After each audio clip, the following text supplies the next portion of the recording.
Good morning, everyone. It's Inge Hart, the Balanced Foodologist. Welcome to Food is the Gateway. A member of the Facebook community, Food is the Gateway, asked information about the blood type diet. So I decided to talk about that today. If you also have questions for me, join that Facebook group because that's the place where you can ask me questions. So the blood type diet was invented by Dr. James D'Adamo. His theory is based on the idea that different people react different to foods because of their blood type. His son, Peter D'Adamo, he followed up on his work. He did scientific research and really found the correlation between blood type and nutrients.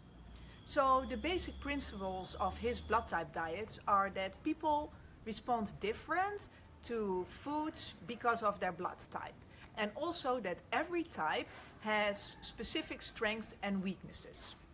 So as we all know, there are 4 blood types, but we didn't always know because we always thought all blood was the same. I mean, doctors in war, they just used to do random blood transfusions and they just didn't figure out why it sometimes worked and sometimes didn't. But then 100 years ago, a scientist found out that there are actually 4 different blood types. So I'm going to run through these 4 blood types now with you, so you can learn a little bit about how they existed and how they can relate to food. So the first one is blood O.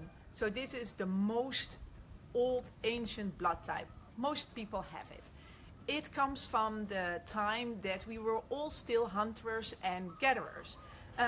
It is said that these people actually, thrive very well on a high protein diet and that they should go light on dairy, beans and grains. Then, there was not so much food, not so much meat anymore because we all hunted it, So then we started settling down and we became more agricultural because we had communities, we stayed in one place and we actually had time to seed plants and wait until they were ready. So then we started eating more plants. So it is said that in this time blood type A evolved, and these people, they are said to have like really sensitive immune systems, and they are really good on a vegetarian diet based on whole foods. So then we kind of ate too much from the land, so there wasn't enough nutrient to be found there anymore. So people moved into the mountains, but it's very hard to grow things in the mountains, right? So we started using the products of animals, the milk. So this is when blood type B evolved. So these people actually do very well on dairy. So these are the people who can easily eat like yogurt, kefir and cheese.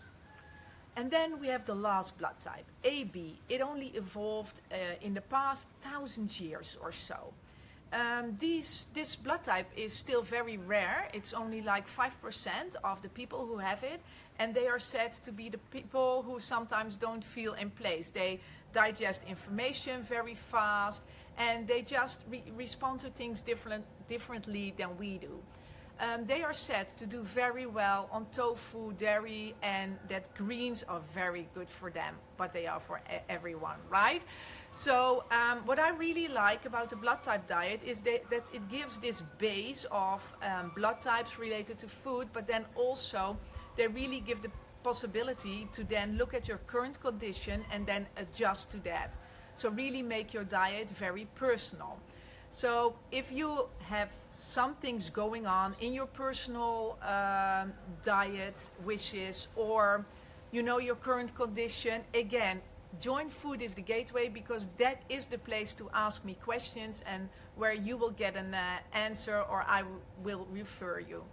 So tomorrow I am actually going to take you along on a routine I have every Sunday morning to keep me in the grid and keeps me connected and taking action on how I really want to live life, be surrounded with like-minded people and take care of my health. So I hope you guys are going to join me on that little trip in the morning.